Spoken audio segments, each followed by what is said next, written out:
Welcome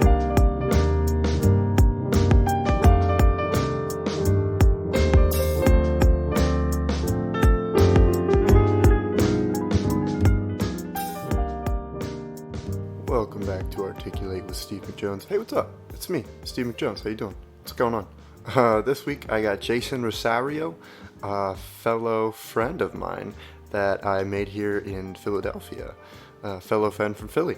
And he came on to talk about his career, which is teaching music. I thought it was extremely interesting, and the way he kind of wrote me in with it was when I first met him, literally the first minute. First of all, I expected everybody in Philly to beam me in, and he's just like, "Hey, what's going on, guy? How you doing?" And it just like started talking to me, and I was like, "Oh, what's up?" And he was playing the music. He was DJing at this little get-together we were hanging out at, and he immediately was playing some interesting music right off the bat, and allowed me to do my thing and play my music because I'm all about it. I always ask, "Hey, let me add that song to a queue." I do add it to the queue. I don't just click it. I'm not an insane person. I don't just click the song, add it to the queue. Because, anyways. But he, we just hit it off. He's a really nice guy. And he actually just moved to Philly too. So I recorded with him in his new apartment that he was settling in at. Beautiful apartment. And we got into it. It was amazing. I look forward to having more music-based conversations with this guy. And I'll let you see how it played out. But I should let you know, he did give us a little glimpse into his new hit single called Pass the Onion, and that's how it starts out. So, enjoy. Yeah. Alright. So, Pass the Onion, Pass the Onion, pass the onion. The recits. Yeah. So Jaysen, yes. First of all, I should state that your name is spelled very interesting. Yes. I've never seen Jaysen spelled like that. Yes. I really like that. And then your last name, Rosario? Well, I say Rosario, but some people, they just... Rosario. Rosario. Put that like Philadelphia accent into I'm also from Long Island, so that just like... Okay. Yeah, Jaysen. Puts all the accents on it. Yeah. So you grew up in Long Island, though? I did. I grew up on Long Island, and I did music and stuff there. And well, you did music growing up? I did it. So did you know when you were a kid that you were into, when did you start playing? What did you... So, did your parents turn you on to music? Was it your own, kind of give us a rundown? Yeah, so it wasn't really I don't think it was my parents. I don't know. I did music a lot when I was in elementary school, and then there was actually this jazz band that came to my elementary school that I remember, and there was this guy playing the trumpet right next to me at the assembly. Oh. And just very loud. But I looked up to it, I was like, I want to play that. But in if you want to do an instrument, you had to do it in third grade. You had to do a string instrument first, and then you could go to any other instruments in fourth grade. Oh, wow. So I played the violin. Was the school a music school? No. It was a regular public elementary school. But, so I played the violin in third grade. Hated it. Hated every second of it. Oh, boo-hoo. Let me play a sad song for you on the world's smallest violin. This is serious. I know. This really is the world's smallest violin. See? And I wanted to play the trumpet. So then in fourth grade, I got to play the trumpet. I did that for a while. And then in middle school, I had auditioned for the school play. Okay. And I'd never done that before. And they wanted guys because middle school drama, they need guys to do everything. Yeah. So I was like, okay, I'll do the show. And I played the Silent King. Did I sing it all? No. Did I act? Oh, yeah. Oh, yeah? Did I say any words? 3 of them. Yes, I can at the end of the show. That was it. Wow. And I bet that got a big roar of applause. It did. Yeah. It did because I wasn't saying anything the entire show, and then boom, there he is. He has a voice. So that happened. And then the next year I auditioned again, but I was like, oh, let's try the singing thing. Let's do that. Sure. And it was Oklahoma. And you were still working on your trumpet. I was still doing the trumpet and still doing all that fun stuff, and I did all county stuff and NISMA, which is like graded. That's actually pretty big. You just skip over these things. It's there's a pretty, for, what, you say 4th grade, 5th grade? Yeah, so it starts in 4th grade, and then you can do it every year, and you just go and get assessed. Those are big things, for somebody that's in that age group, you know what I mean? At least in my opinion, from somebody who doesn't do music, it's impressive to me at least. I feel like it's also just one of the things, I lived, so it's just I did it. It's whatever. Yeah. But so then the next year I did Oklahoma and I auditioned and then I got the lead role. Oh, wow. So going from no words, not singing, not saying anything, to singing pretty much the entire show. Yeah. The next year, and then that's when I started singing. So in 8th grade was when I started doing singing stuff. Yeah. And then in high school I did every single ensemble you could possibly imagine, besides women's choir, but I would have done it if they wanted me. But I did jazz band, wind ensemble, I was in the select group, I was in the mixed group. Oh, wow. We didn't have a cappella at that time. And then, actually, I remember when I was in high school, my choir director, she, sat me down my freshman year, and she's like, what do you want to do with the rest of your life? Yeah, and I was like, that's a big question for a 9th grader. I was like, okay. Yeah. She was like, I don't know. She's like, you'd be a great music teacher.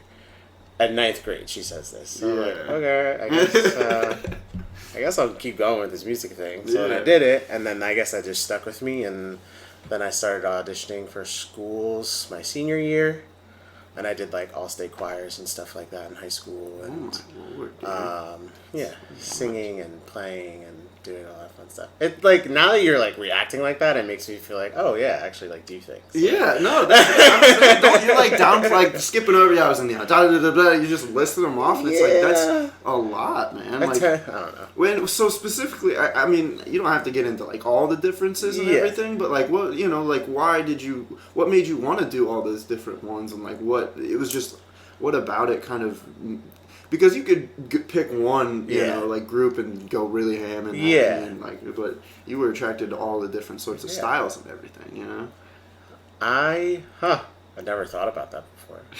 I just really liked music, and so the thing is that growing up, I used to make a lot of noise, hitting things, singing things, making noises with my mouth, My dad has this specific whistle that he does that I practiced how to do this whistle, and now I have a really loud whistle. Oh, wow. I don't know if I wanted to do it right now because of all the sounds. Yeah, go ahead. Holy, wow. That's loud stuff. But I would always play with things and hit things, and then when I got the opportunity to be in all these ensembles that make noise, and it's okay, I was sure, let's do it. And then I got to stay after school and meet all these people and hang out with everyone and everything like that. And it kind of felt like I was special. I was I'm a part of this elite group that can be after school and do all these things. The after school club, yeah. Yeah, and perform at all these different events for these different people and everything like that. So it was fun. Yeah. Well, and I think that's where, at least, I mean, for me, so I do stand-up comedy, right? So it's part of that originally comes from, I'm the center of attention, you know? I want to be, and be the person, you come off stage and people are like, oh, that was good, or whatever. And, I mean, I'm sure it's kind of the same when you kill it at, a concert. Or, yeah, kind of. But, I mean, in the end, obviously, you're drawn to more than just that. More than just the attention. No. It's definitely, the community part of it and the making music with other people, it's a lot more when you can make music with other people and know that you've worked so hard to do certain things. And then I'm as you said, I was skipping over things, but when I was in high school, I went to a month-long intensive choir camp. Oh, wow. Where we worked with college professors and had ensembles from everyone in New York, all over New York. And then that was the time that I was I'm gonna do. And so and that's kind of what I want to jump into, because you are in that kind of leader, like that teaching, breaking things down for people to be able to learn. Yeah. So I mean, you know, give us a lesson, man. Like, but seriously, like in an intensive camp like that, what do you go over, and what do you really like break down? Like, how do you break music? Because when I hear a song, you know, I just hear it as like a song, like at face value, and I love it. Don't get me wrong. Like, I love the shit out of music. That's why I wanted to talk about it with you and get into it. And I like the idea of, you know, all these different pieces coming together. And it's the same reason I like movies too. You have to have like all the workers on the set. You have to have the people that write it, the actors, directors, all these different parts that come together to make this beautiful piece of work. And I know nothing about breaking it down. You know what I mean? Yeah.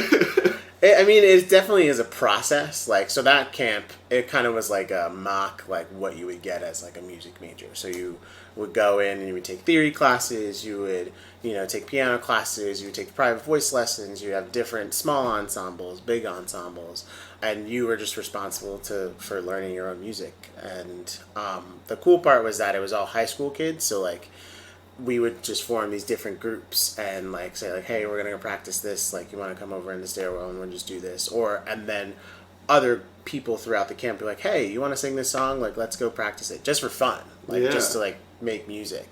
And then so like having that environment of like being creative and listening to things and tweaking things and adding dynamics and adding emotions and expressions and all that fun stuff. Like, that's really cool. It's more than like your typical high school program doesn't necessarily go into all those things. Sure.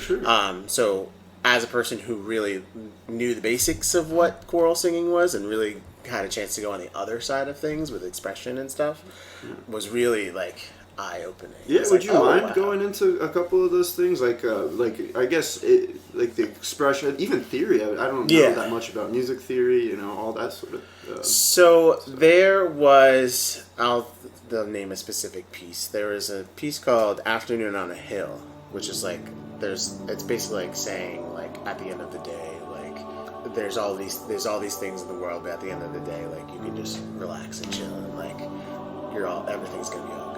Yeah. Amongst the chaos of everything. So like there was like a rehearsal where we talked about all of these things, and the conductor was like, yeah, think about like what was a time, you know, where you felt like it was crazy, or you felt like you didn't know what was going on, or you didn't know how it was going to end. And wow.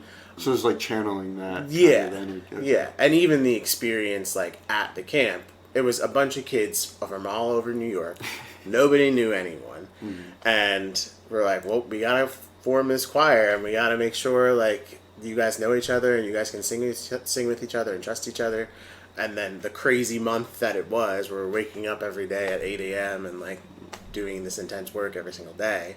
And then at the end of the month, to put it all together, it was like, this is awesome. Yeah. So like thinking about, you know, personal experiences and putting it into the music rather than just singing the notes on the page. Yeah. I did choir in 7th and 8th grade. Yeah.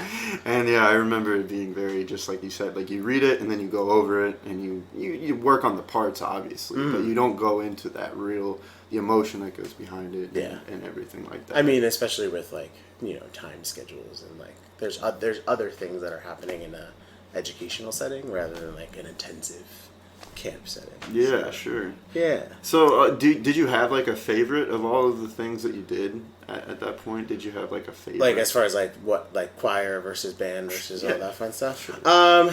At that point, I was pretty much set that I was going to be doing a bunch of singing. I was decent at the trumpet. I was not, like, by any means the greatest thing ever. I loved playing the trumpet, but it just wasn't my thing. Right. Although it kind of was my thing, because I did all the things. Like, I did everything. Jazz band, marching band, regular band. But I guess that I learned all the musicality stuff from it. Okay. And breaking it down. So and that like helps you kind of write and transpose and all that sort of stuff moving forward. Yeah. Okay, that's cool. Is it true what they say about band camp? This one time I beg you. Yeah. It does get a little. No, I'm not gonna go into that. Interesting. It's a fun time. That's all I'm gonna say. Okay, cool. Good to know. Yeah. But cool, man. And so that's awesome. So when did you start actually writing? Like writing my own music. Sure. Yeah. Well, so in college, I was in a cappella groups. And did you go to school for? Yeah, so I went to school for music education. Where'd you go? At University of Delaware. Oh, okay.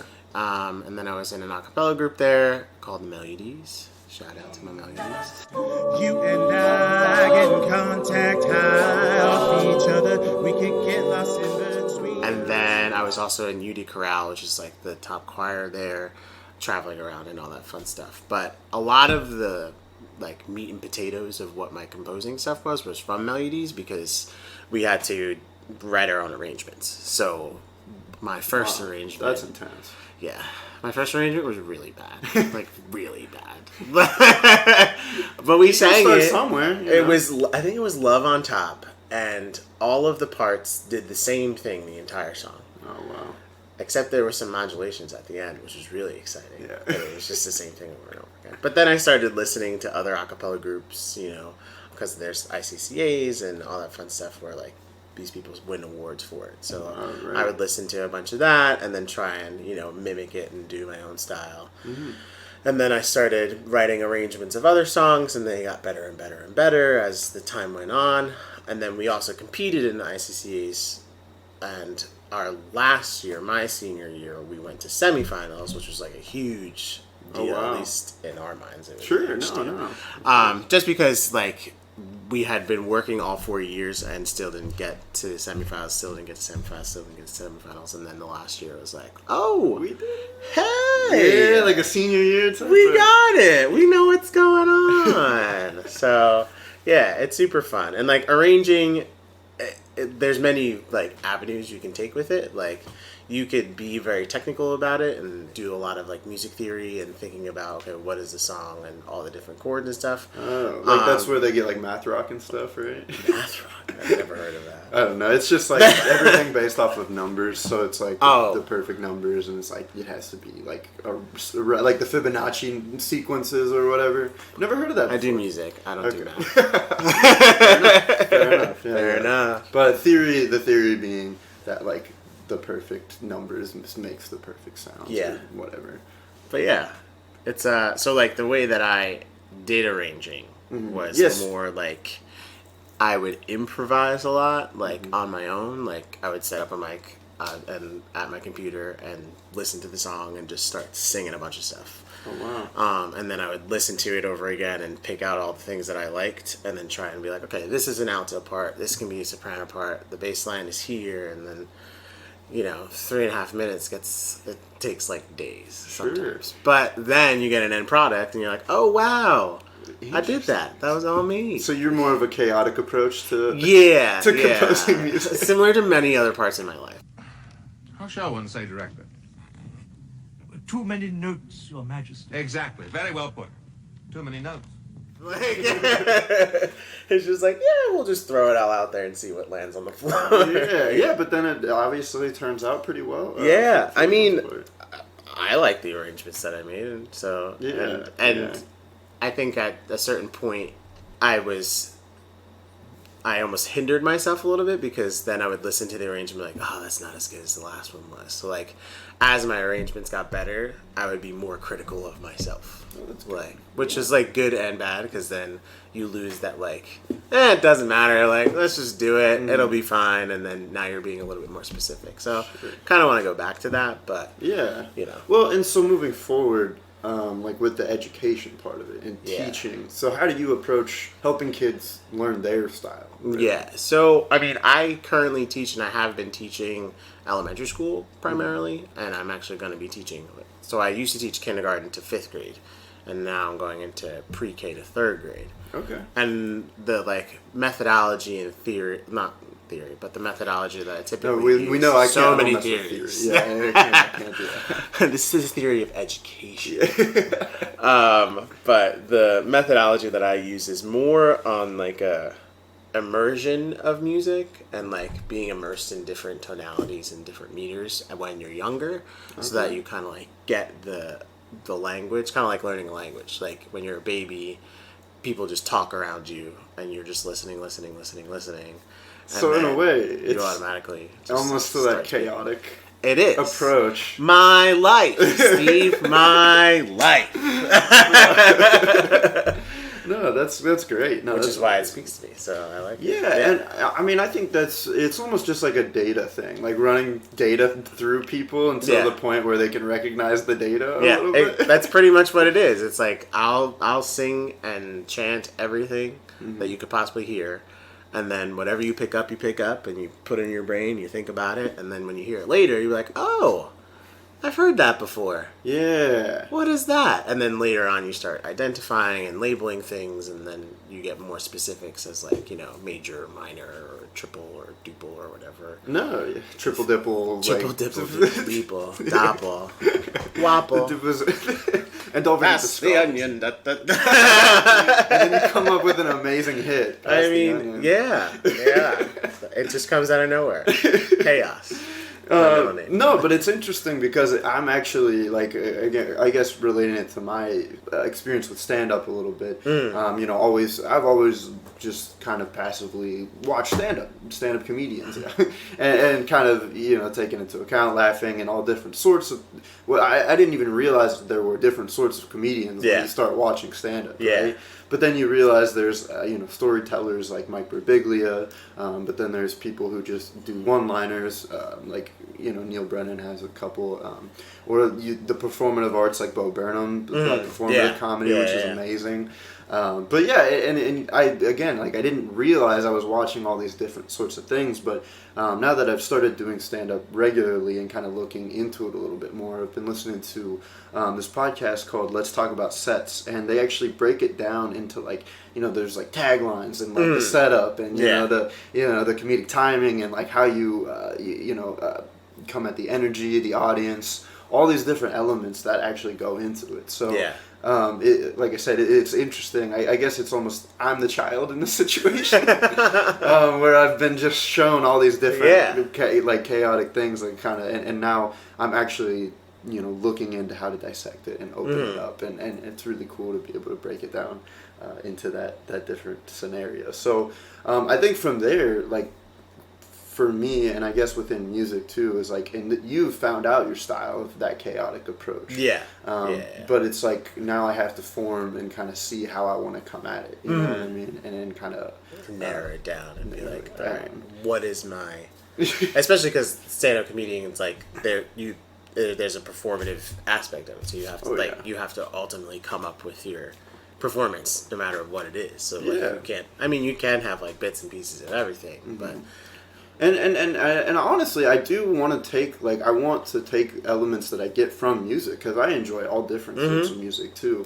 Like one of the things specifically that I did want to bring up with you, because you're super well versed in the music world, is the idea of just like how music like affects your mindset, and like how music really gets you going. And sometimes like you have workout music, but I don't know if you've experienced this at all, but like having music on in the background can make any situation less uncomfortable sometimes. Even just like 100%. I mean, I'm always my speaker, I have it with me everywhere I go. 100%. Because you can always have music just like lightly playing in the background, or if like you're at a party and like there is no music, it's kind of awkward because I'm like, am I supposed to be talking the entire time? And then it's also like a point of conversation. Like, exactly. I put on a song and it's like, oh, I've never heard this song. Who's it by? Like, oh, and you start listening to specific things about it. Yeah. Just like when I first met you, it was like we were going back and forth with, what's on your playlist. I'll give you this song. I'll put that one on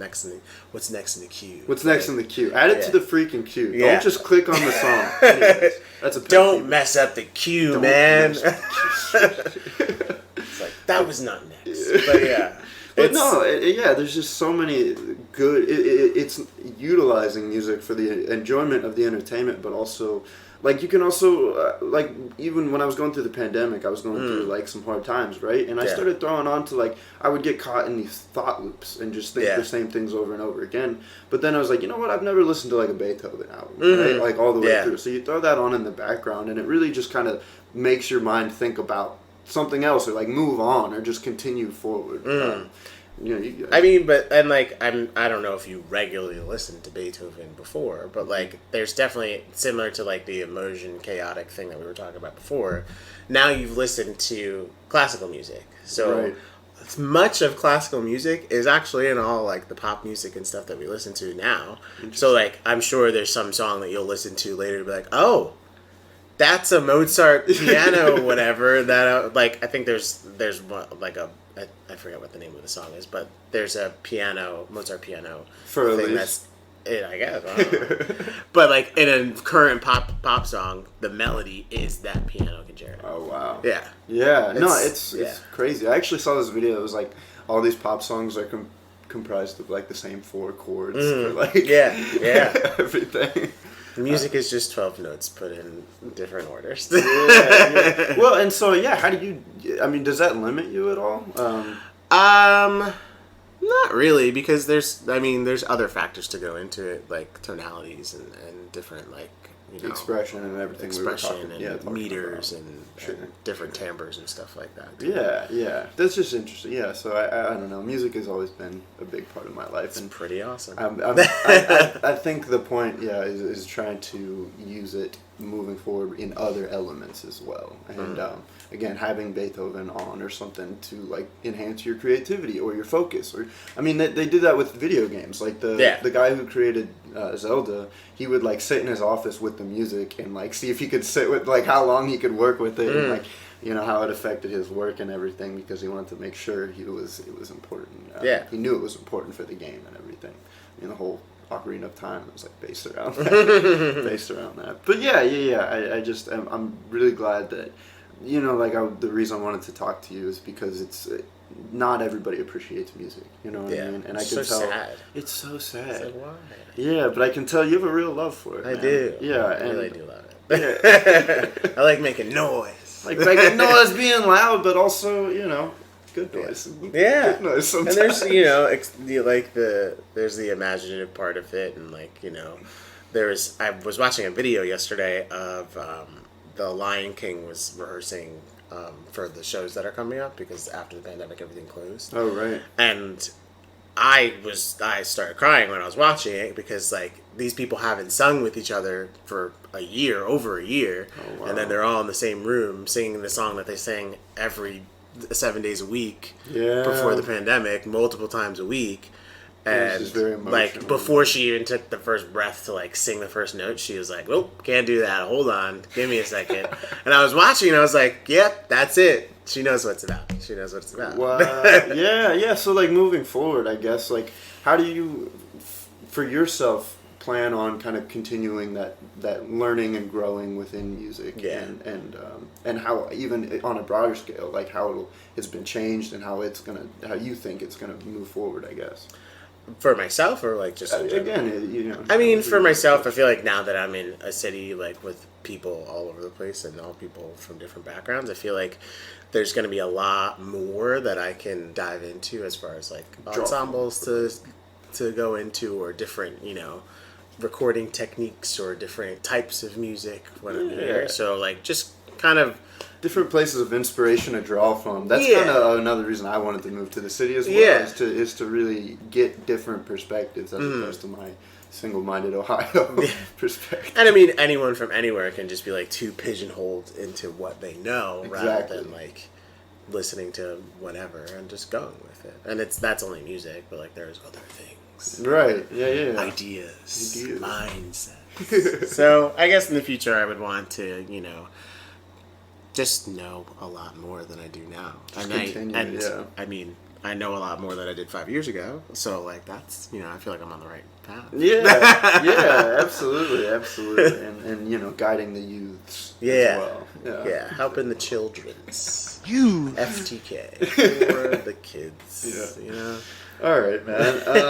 Yeah, well, that's actually, I think that could be a good cutoff point. I feel like we've gotten a lot of, like I said, I didn't know there's like all these worlds and everything. I thought there was like one a cappella group and then like there's multiple They're ensembles. all over the place. Yeah. There's so many things. Yeah. So many things. But yeah, so I appreciate you kind of, teaching me up a little bit. It is my job. Yeah.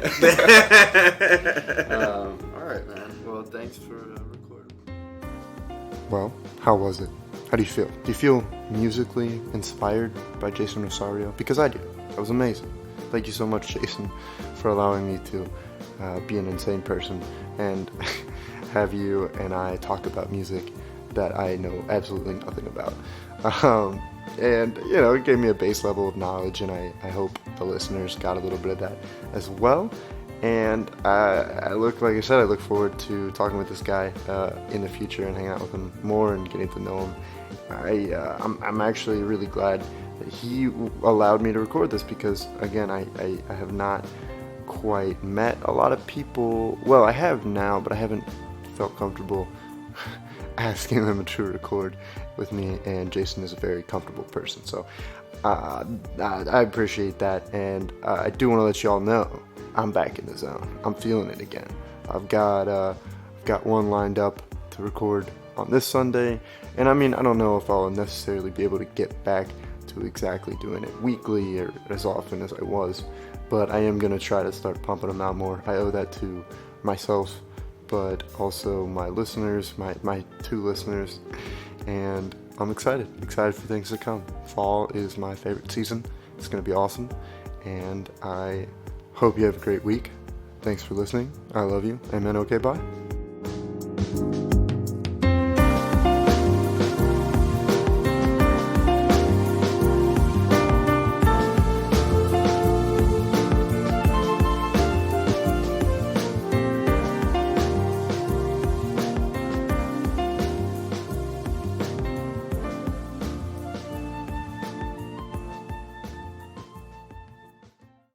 Do you want a beatbox too, actually? Sure. I can just throw these. Yeah,